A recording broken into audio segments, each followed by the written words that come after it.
Vamos dar continuidade à leitura do livro No Rumo do Mundo de Regeneração. Ouvimos com respeito a sua exposição. Esclareceu, sem qualquer interrupção, enquanto meditávamos nas suas palavras, cujos conceitos nos penetravam. Eu próprio estou acometido de compaixão. Certamente não apenas por ela, mas pelo amigo insensato que se compraz em gerar padecimento, por certo em razão de algum problema angustiante, não resolvido no seu íntimo. E me compadeço da sua infeliz decisão em gerar fortes aflições para o próprio futuro. As dores da nossa Malvina procedem, e ela recupera-se bem.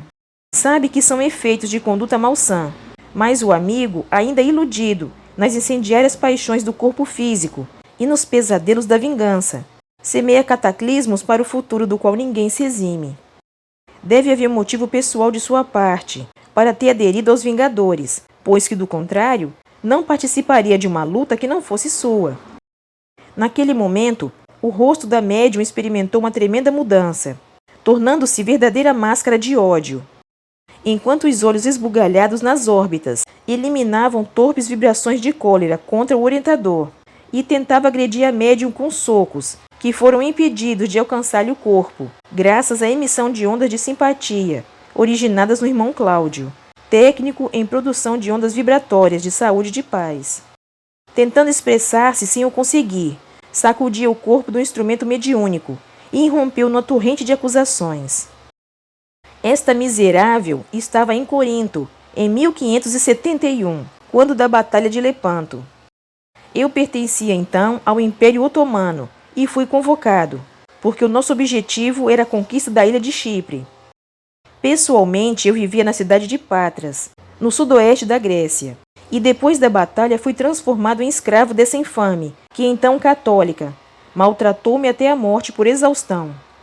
Reinava o Papa Pio V, que venceu a batalha, graças ao comando de Dom Juan de Áustria, naquele terrível dia de 5 de outubro de 1571. A matança foi tão grande de ambos os lados que as águas do Golfo ficaram vermelhas, como nunca se vira antes. Mais de 15.000 otomanos morreram e aproximadamente 9.000 cristãos perderam a existência naquela batalha, que ficou histórica pela crueldade e inclemência dos acontecimentos. Desde então temos-nos reencontrado uma ou outra vez, e a miserável sempre me escapa. Agora que faço parte do grupo de justiceiros contra o infame crucificado, disponho de recursos valiosos para arrebatá-la. E para tanto, conto com amigos da nossa região, onde nos refugiamos desde épocas já distantes. À medida que falava, as últimas palavras foram ditas com dificuldade e horror, acontecendo algo de criar receios, porque o rosto da médium continuou em transformações deformadas, como se fosse de cera, e no ardor dos sentimentos, em relembrança, desmanchava-se sob a ação de alguma força de calor. Vimos que o irmão Spinelli aproximou-se de Amália, a médium que nos acompanhava, e ela começou a exteriorizar pelo nariz e lábios entreabertos uma alta dosagem de ectoplasma, que se alongou até Malvina e lhe envolveu a face. Poucos minutos transcorridos nessa metamorfose, e o comunicante transformou-a em um ser lupino, a babar e emitir sons terríveis. Odores pútridos de cadáveres invadiram a sala, e vimos levantar-se diversos espíritos em estado lamentável de decomposição, como se nos encontrássemos num cemitério, e eles saíssem das sepulturas em sombras, compondo um bando macabro de gênios do mal, sob o comando da entidade comunicante, que lhes gritava expressões para nós incompreensíveis, como se nos devessem agredir. Nesse momento, o venerando espírito Eurípides Barçanufo apareceu nimbado de claridades espirituais e acompanhado por diversos luminares da espiritualidade, que modificaram a psicosfera ambiental, fazendo paralisar a agressão dos sofredores hebetados, e acercando-se do chefe em loucura, falou-lhe docemente sobre Jesus, explicando que o mestre o buscava desde há muito tempo e que aquele era o momento preparado para o seu retorno ao rebanho. Era constrangedora a cena em que a luz do amor envolvia o alucinado, perispiritualmente degenerado, agora voltando à forma humana de que se utilizava, porque a perdera antes e sabia manipular diversas manifestações. Você, como todos nós, expôs o apóstolo sacramentano. Somos filhos de Deus, que nunca nos abandona e que nos entregou a Jesus para conduzir-nos docemente ao seu rebanho. Naquele estado, passou a chorar em forma de urros, no que foi acompanhado pela malta imensa de escravos mentais, obsediados pelas suas forças maléficas. Jesus é sempre amor e misericórdia, prosseguiu Eurípides, que compreende a fraqueza do barro orgânico das reencarnações, envoltas em orgulho e despautério, responsáveis pela fraqueza moral de todos nós. Tem bom ânimo e recupera o tempo perdido, a partir de agora nesse reduto de socorro, erguido em seu nome, para que recomeces o processo de evolução, interrompido pelo ódio e desejo nefando de vingança. Vimos entrar um venerável espírito que nos evocava os rabinos terrestres e, parecendo atender o pensamento de Eurípides, distendeu os braços ao comunicante combalido e o deslindou dos fluidos da médium, conduzindo-o a alguma sinagoga espiritual, onde recomeçaria a sua trajetória de redenção. Ato contínuo. Espíritos auxiliadores que se encontravam na sala recolheram com carinho os espectros atoleimados que gritavam e choravam dolorosamente. Eu me encontrava em profunda concentração como todos os demais, porquanto jamais tivera oportunidade de participar de alguma experiência daquele porte. Esse mundo estranho e sublime da imortalidade ensejava-nos mais uma vez fenômenos totalmente inesperados e estranhos ao nosso comportamento diuturno. O diretor, após breves considerações e passes reconfortantes em Malvina, que recuperou a lucidez bastante abatida, algo ofegante, recompôs-se. E a reunião foi encerrada com oração comovente de gratidão aos céus por todos os sucessos daquela hora. A minha mente esfervilhava de interrogações que não podia apresentar naquele momento, contentando-me a dita de haver sido convidado a servir no anonimato em que a caridade nos impõe. Saímos em silêncio, demandando nossos aposentos, e cada qual retornou aos seus destinos.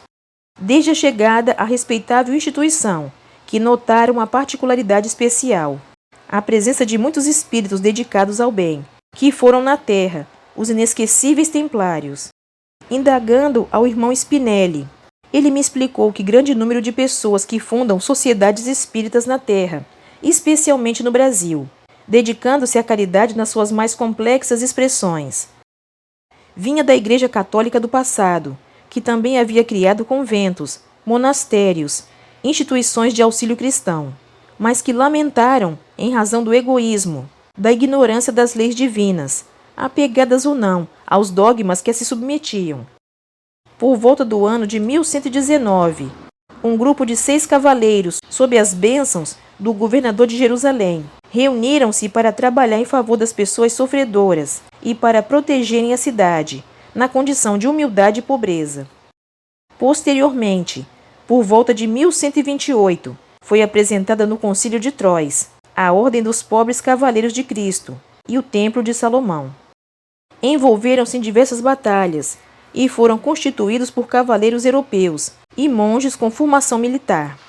Foram poderosos, o que despertou a inveja em alguns países que passaram a temê-los e a persegui-los, qual ocorreu com Filipe IV da França, que os prendeu e mandou queimá-los vivos em 1307. Por sua vez, o Papa Clemente V resolveu dissolver a ordem, acusando seus membros de perversões sexuais, feitiçaria e outras aberrações para a época. Foram queimados vivos e encerrada a ordem em 1312. Havia abuso do poder e da conduta, sem dúvida, mas alguns eram profundamente devotados à causa do Cristo e à libertação de Jerusalém, em razão da ignorância histórica e da intolerância medieval. Renasceram muitas vezes, tentando restaurar a fé, e na atualidade, vemos muitos deles à frente de respeitáveis instituições de caridade, iluminadas pelo Espiritismo e a verdadeira fé raciocinada. Outros permanecem no mais além, vinculados aos seus cômpares, que estão no mundo, e tornam-se protetores desses abençoados núcleos de amor, que atendem com coragem, abnegação e renúncia. A sociedade na qual nos encontramos tem as suas raízes nas obras de São Francisco de Assis e Diogo Pines, um dos fundadores da Ordem dos Templários. Eis porque o apoio dos templários desencarnados é muito grande, cooperando sempre que se faz necessário, em favor da divulgação e vivência do Evangelho de Jesus. Através da história, eles sempre estiveram auxiliando, desde a erraticidade, os trabalhadores do bem, e investindo na dignificação da crença e no trabalho de libertação das paixões humanas. De maneira idêntica, organizações beneficentes da humanidade no passado continuam cooperando na Terra, especialmente neste momento muito grave da sociedade. A pandemia é muito mais séria do que pensam ou agem no planeta, explorando-a ou criando embaraços para a libertação dos seus males. Os descuidos e desrespeitos aos cuidados estabelecidos para evitar-se a contaminação têm aumentado os prejuízos causados e surgem ameaças para a intemporalidade do seu término. Não será através das atribulações e malversações morais das políticas, as notícias mentirosas e assustadoras, que a humanidade voltará ao seu ritmo equilibrado de existência. É provável que demore mais tempo do que pensam os sonhadores e os profetas de ocasião. Esses fenômenos periódicos que assolam o planeta e os seus habitantes são sempre advertências muito graves que procedem de Deus, em convite rigoroso à mudança de hábitos e de comportamentos. Aqui estamos na linha de trabalho com os companheiros terrestres, porque o amor de nosso Pai nunca nos permite a solidão nem o abandono. No entanto, é necessário que haja uma correspondência de sintonia e de dever, sem os sonhos mirabolantes de milagres e de vitórias sem lutas. Cuidemos de estar atentos. Amanhece. Continua no próximo vídeo. Obrigada pela sua companhia. Fique com Deus e até o próximo vídeo.